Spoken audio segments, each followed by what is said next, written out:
Okay, let's do another video. As you saw by the title, it says strongest of the strong, bravest of the brave. This message came to me in a dream many years ago. I would say this was probably 1994, I would say 1993, 1994. At the time when I started to write down my dreams, I took them very seriously, in other words, and I started my first dream journal. And the way that happened was I had friends in Perth. I was living in Perth at that time, and they had a little shop with all the new agey things, and the lady was quite intuitive. I used to go and visit that shop quite regularly, and she was quite intuitive. And one day she saw that I'm interested in all these things. I was picking up her books or their books and reading through them and so on. I think I might have bought my first dream dictionary there somewhere from them. And she looked at me one day and she said, "You have to start writing your dreams." So I did. I bought a notepad, a book, an exercise book, and I started recording all my dreams. And one of the first dreams that I recorded in there, I actually still have the first dream journal, if you like, or diary.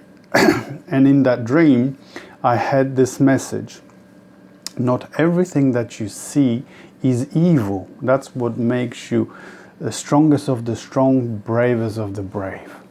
Now I'll tell you the dream, how it happened, how that message was communicated to me. In the dream, I am hanging off a cliff. But I am hanging off a cliff, I'm hanging to the legs of a white horse. It's a vertical drop cliff. I am very afraid to fall down, because I know that it's a long way down, yes? I'm hanging to these legs of the white horse. The white horse is hanging to the ledge. And at that moment, when I'm just about to fall off and drop into the abyss, I feel the ground under my feet. And I land, or not land, there I am in that moment. Instead of falling, I find myself inside a cave. And in that cave, I see that there are embers still burning from a fireplace, from an open fire, yeah? And I know in an instant I was there just recently. It was me who started that little fire inside that cave. And there, right next to, and I also knew that in this cave I was fighting with wolves, and I won. Yeah? So there I am in that cave. The fire again ignited of itself, if you like, and I lay down to sleep. Then the next thing I remember is I am being woken by something ever so gently nibbling on my ankle. And in that moment when I woke up and that nibbling on my ankle was occurring, I knew this is to do with walking. I have to walk. I have to move on, if you like. But it frightened me.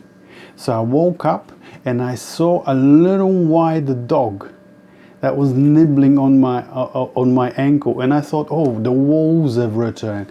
And I grabbed the dog by its face, by its nozzle, by its nose. In that moment when I grabbed the dog, white little dog, by its nose, it turned into a woman, into an image of the soul. Do you know how many times I have shown you, described to you, the soul, the lady's soul, even in my book where we dream the single dream. That's how the spirit reveals itself to me, in this image of this timeless archetypal woman, a goddess, divine feminine. And the moment I grabbed it and I held it, its face turned into a woman. I let go. And in that moment, she had big human eyes, and I saw her human features suddenly turn into human features, and I knew her from my previous dreams, and I saw the dark hair, like dreaded dark hair of an ancient Egyptian. And she looked at me and she said, Marek, not everything that you see is evil. And that's what makes you greatest of the great, bravest of the brave. Yeah? In other words, she was saying to me, don't be afraid, because it frightened me when I grabbed the nose. I thought it was another wolf. Don't be afraid. Don't be afraid of the soul. Don't be afraid of the spirit. Yeah? That's what makes you greatest of the great, bravest of the brave. And every one of us is exactly the same. I see, especially, I would say, with people who have been conditioned by the tradition, especially by religion, and when they have this is an archetypal dream. So when they have an archetypal dream of such a pagan, if you like, memory of value, they get frightened. And they get frightened, and because it's straight away, it's not what the scripture says, it's not what the Bible said, you see. It's not contained within the approved church message. But you have to understand that when you go deeper into yourself, into the center, I will tell you what the cave means and the going up and down the cliff, if you like, in a moment. But when you start to recenter, when you start to work with your dreams, and especially archetypal dreams and intuition, and your intuition starts to be reactivated because you're working, for instance, with mythology, or you're reading Joseph Campbell or Jung or Marie-Louise von Franz, or perhaps Anne Baring, all these books are full of mythology, they're full of archetypal images, and that will start to reactivate your deeper psyche, not the personal psyche, but the collective psyche, the collective unconscious. And all this is, you're going to make a reconnection to it, and these things are going to float up to the surface and will make themselves available in your dreams, in your visions, in your intuitions, in your art. That's my art, and lots of other art. And the art that I post on my especially on my Facebook account, it's all archetypal. It has nothing to do with the image of a contemporary woman. It has to do with the image of the soul, of the spirit, the divine feminine, like the one in my dream. And she's a dog for a reason. The dog image is very, very old image. We see the image of Anubis in ancient Egypt. He was the guide of the soul of the departed to take the soul to afterlife, to the hole before Osiris, where there was the weighing of the heart, and then if the soul's heart was pure, if you like, if it was free of its ego and its needs and its body's survival needs, then it went in front of the Osiris, and it was pronounced and as an Osiris. In other words, as a god, as a divine, as a divinity in its own right. Then you were allowed to go into afterlife. Afterlife simply means you live centered. You live on that center, from your inner self, intuitively connected to that deeper and wider level of your psyche, which is the collective unconscious, which speaks to you like it does for me in dreams and visions and intuitions, archetypally in its own language. So you have to understand this language. So the dog is that knows. It knows its way, which way to go. A dog can follow an invisible scent back to its source. And that's what my dream was telling me. She was nibbling on my feet, the intuition. She is intuition. She was nibbling at my feet and says, it's time for you to go back up. the axis mundi, the central axis, on which the shaman moves up and down at will when, for instance, he or she reaches that trance state by banging the drum, the dom, the dom, the dom. It's always the same. It's always just rhythmic. That rhythm doesn't change, and you reach that trance state, and you're able to travel up. And the travel up, what I was falling from before, when I described to you, when I told you the dream, holding on to the white horses and legs, and the white horses holding to the ledge of the cliff. Up there is afterlife. In other words, it's a journey from below, from your personal unconscious, to the upper level of the collective unconscious, or the collective mind. The way you get there is by becoming whole. You don't divide yourself into either, seeking a partner in outside life, but you know that your partner is your inner partner, the soul, the spirit. You become, one symbol of it might be androgynous. You see, you no longer have desire for to project any part of yourself in society anymore, and you become whole. The reason I fell is because I started to not project, but be involved so much in my outer life that I lost the balance. I lost my wholeness. I wasn't looking inward enough. I started to project perhaps the inner self onto another person. I can't remember the circumstances. At that time, I know I was by myself. I lived by myself, but I worked quite a lot, 12 hours a day more or less. So that, you can be in society, but you have to hold the wholeness, your unity of yourself, to be able to travel up to the upper level of the collective mind, to the afterlife. Another way to understand this, the way to get into afterlife, this travel up and down the axis. That's why the horse was white. In other words, my energy, which is symbolized by the horse, or your sexual energy, it was at peace. That's one way to say it. It wasn't projected. I wasn't projecting it onto another person, another woman. I was holding it together within me. It wasn't out of control. It was under control. That's why the white horse. But when I fell, it was obviously, I was dividing myself into two, into a male that seeks for instance, his wholeness in a female as projection. Another way to understand how you get into that upper level from which I fell is, for instance, the symbol, the ancient Egyptian symbol of the Ankh.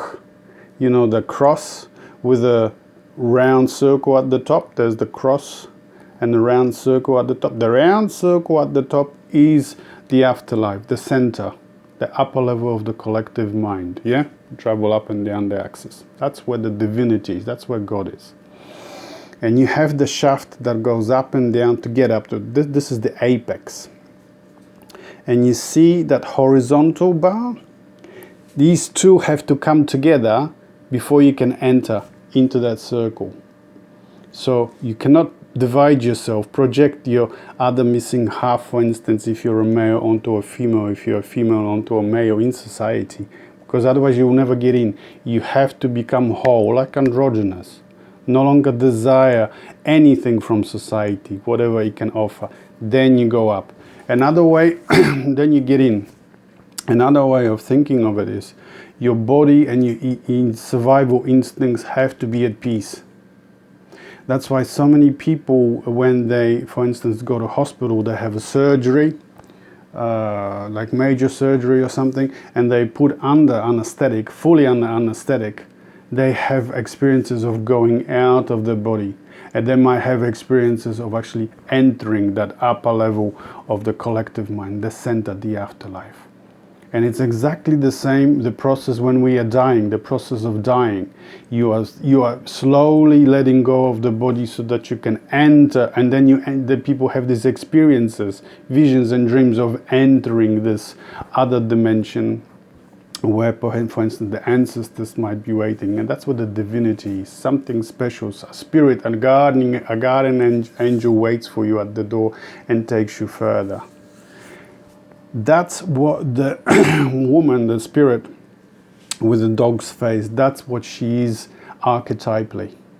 Like Anubis that takes you up to the afterlife. So for me, in many of my dreams that I shared with you, in visions and in my books, that female spirit that comes to get me and shows to me this other dimension, the collective unconscious dimension of human psyche. So that's one way you can get in. But the message, the important message here was not to fear. A lot of people hold back from mystical experiences, from having these archetypal dreams and so on, because, like I said, the programming, the social programming, the traditions, the church forbids all this, have forbidden all this for many, nearly 2,000 years now. So the only way you can relate to this dimension is just as the scriptures say. You cannot go outside the scriptures. So you cannot be Jesus, a God, a divine person in your own right. You have to follow the one and only mortal and divine being that was Jesus, 2,000 years ago. So that's so I see people sharing with me some dreams in which they are afraid because they think that what they are dreaming is going to be a journey to hell. Nothing like that at all.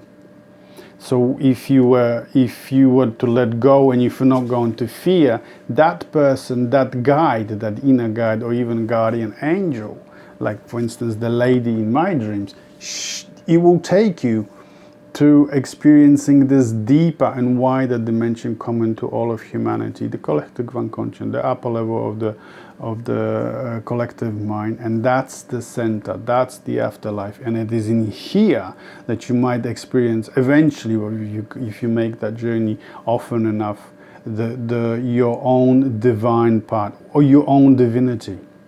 Because what you're looking for is not looking for another God or some other dimension. You're looking for yourself as a divine person in your own right. This is what's going to be shown to you too. If you reach that upper level of the axis of the axis mundi, yeah. There is an ancient Greek saying that goes something like this: those that will, muses guide; those that won't, muses drag. In other words, if there's fear, if there's still fear because of, like I said, of your programming, your cultural programming, you'll be feeling that like the journey is a disaster. It's, you are being dragged, you're taken there against your own will. There are people, even those that are experiencing the process of dying, who have these experiences now and then. Mostly the experiences are positive. You let go and you go. You're happy to go. Finally, you're happy to go and leave this dimension. But there are those, especially the very religious, who fear, and they experience this, oh my gosh, I am going to hell. No such thing. Okay? So that's really what I wanted to talk to you about today. It might be a shorter video, so you might be grateful for that. But the message is, there is really, if you're working, if you're taking this work seriously, and you're willing to let go and go, follow your inner guide. There's nothing to fear, So like the message, like my message was, not everything that you see is evil. That's what makes you greatest of the grave, bravest of the brave. Yeah? Okay, that's what I wanted to talk to you about today, and I'll see you on the next one. Bye.